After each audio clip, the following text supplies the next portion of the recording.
प्यारे विद्यार्थियों, अब देख रहे हैं हम अध्याय नंबर 3 धातु एवं अधातु के क्वेश्चंस जो 2022 एग्जाम यानी कि बोर्ड एग्जाम के लिए बहुत ही महत्वपूर्ण रहेंगे। तो पहला क्वेश्चन पूछा गया, निम्न में से कौन सा गुण प्राय धातुओं द्वारा प्रदर्शित नहीं किया जाता। देखिए, धातुओं का गुण जो है वो प्रदर्शित नहीं किया जाता। तो धातुओं में चमकहीनता जो है वो प्रदर्शित नहीं करता। ठीक है, चमकहीनता यानी कि चमक नहीं होना धातुओं की जो है कैरेक्टरिस्टिक्स नहीं है। के बाद में है, वायु में अधिक समय तक खुला छोड़े जाने पर चांदी की वस्तुएं काली पड़ जाती है। यह निम्नलिखित के बनने के कारण होता है। तो उस पे क्या बन जाता है, तो सभी को अच्छी तरह से पता है। उस पे क्या बन जाता है, सिल्वर ऑक्साइड बन जाता है। क्या बन जाता है, सिल्वर ऑक्साइड। उसके बाद नेक्स्ट जो थर्ड क्वेश्चन है, इसमें पूछा गया आपसे, निम्नलिखित में से कौन सी अधातु में चमक होती है। अब यहाँ पे अधातु में कौन सी चमक होती है, तो सभी को पता है, कई बार ये क्वेश्चन आ चुका है। आयोडीन जो एक ऐसा धातु है जिसमें क्या होती है, चमक होती है। उसके बाद में नेक्स्ट जो क्वेश्चन है फोर्थ, निम्नलिखित में से कौन सी धातु उभयधर्मी ऑक्साइड बनाती है। उभयधर्मी ऑक्साइड कौन सी धातु बनाती है, तो वो धातु बनाती है एल्युमिनियम। ठीक है। इसके बाद नेक्स्ट जो क्वेश्चन है, निम्नलिखित में से कौन सी मिश्र धातु में पारद अवयव होता है। मिश्र धातु, कई धातु और अधातु का मिश्रण जो है मिश्र धातु कहलाता है। तो पारद जो है अमलगम। ठीक है, अमलगम। उसके बाद नेक्स्ट जो क्वेश्चन है, इसमें पूछा गया आपसे, निम्नलिखित में से कौन सी अधातु द्रव्य होती है। अब अधातु भी है और द्रव्य अवस्था में भी पाई जाती है। कौन सी है, वो ब्रोमीन है। कौन सी है, ब्रोमीन। उसके बाद छठा जो क्वेश्चन, सातवां जो क्वेश्चन है, इसमें पूछा गया, जब अम्ल धातु के साथ क्रिया करता है तो कौन सी गैस उत्सर्जित होती है। कौन सी गैस, तो हाइड्रोजन गैस। कौन सी गैस, हाइड्रोजन गैस। ठीक है। तो इस तरह से आपके जो है आंसर्स आपने देख लिए, और आगे बढ़ते हैं हम नेक्स्ट क्वेश्चन की ओर। आपका नेक्स्ट क्वेश्चन है, निम्न प्रश्नों का उत्तर जो है एक शब्द या एक वाक्य में आपको देना है। तो यहाँ पे जो प्रश्न पूछा गया, पहला, किसी धातु को छोड़कर अन्य सभी धातुएं कमरे के किस धातु को छोड़कर अन्य सभी धातुएं कमरे के तापमान पर ठोस अवस्था में पाई जाती हैं। तो वो कौन सी धातु है जो कमरे की अवस्था में यानी कि द्रव्य अवस्था में पाई जाती है। क्वेश्चन को घुमाया गया है, तो यहाँ पे आ जाएगा, सभी को पता है, मरकरी यानी कि पारा। उसके बाद दूसरा जो क्वेश्चन पूछा गया, इसमें पूछा है आपसे, दो धातुओं के नाम लिखिए जो ठंडे जल के साथ तेजी से अभिक्रिया करती हैं।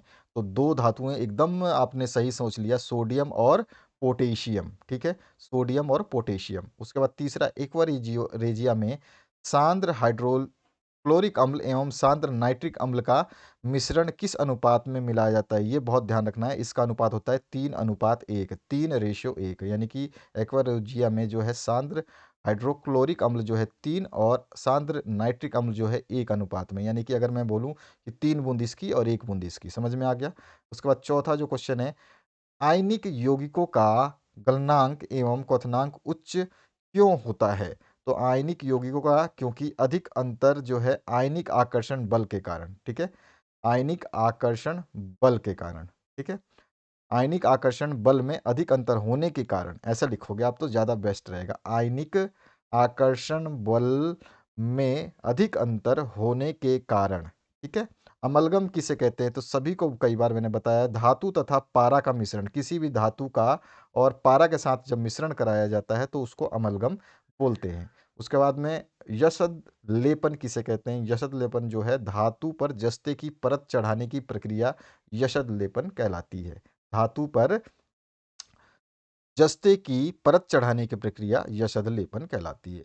ये रिक्त स्थानों की पूर्ति करेंगे हम। तो यहाँ पे रिक्त स्थानों की पूर्ति में जो है पहला क्वेश्चन आपसे पूछा गया है, मिश्र धातु खाली स्थान का उपयोग विद्युत तारों की परस्पर वेल्डिंग के लिए होता है। तो यहाँ पर मिश्र धातु के खाली स्थान, तो किसका, तो टीन और सीसा। क्या होगा यहाँ पे, मिश्र धातु क्या होगा, टीन और सीसा का उपयोग विद्युत तारों की परस्पर वेल्डिंग के लिए होता है। ठीक है, ध्यान रखना है आपको। सेकंड क्वेश्चन है, लंबे समय तक आर्द्र वायु में रहने पर लोहे पर भूरे रंग की पत्रिकी पदार्थ की परत चढ़ जाती है जिसे खालिस्तान कहते हैं। तो आयरन ऑक्साइड कहते हैं। क्या कहते हैं, आयरन ऑक्साइड। कॉपर वायु में उपस्थित आर्द्र कार्बन ऑक्साइड के साथ अभिक्रिया करता है जिससे उसकी सतह से भूरे रंग की चमक धीरे धीरे खत्म हो जाती है एवं हरे रंग की परत चढ़ जाती है। यह हरा पदार्थ क्या होता है, तो ये पदार्थ जो है कॉपर कार्बोनेट होता है। क्या होता है, कॉपर कार्बोनेट होता है। ठीक है, क्षारीय बोल सकते हो, क्षारीय कॉपर कार्बोनेट होता है। उसके बाद चौथा जो क्वेश्चन इसमें पूछा गया है, 2 या 2 से अधिक धातुओं के सममांगी मिश्रण को खालिस्तान कहते हैं, तो मिश्र धातु कहते हैं। ठीक है, 2 या 2 से अधिक धातुओं के सममांगी मिश्रण को हम क्या कहते हैं? मिश्र धातु कहते हैं। ये डेफिनेशन भी है। वह सूची जिसमें धातुओं को उनकी क्रियाशीलता के अवरोही क्रम में व्यवस्थित किया जाता है, को खालिस्तान कहते हैं, तो उसको बोलते हैं हम सक्रिय श्रेणी। क्या बोलते हैं?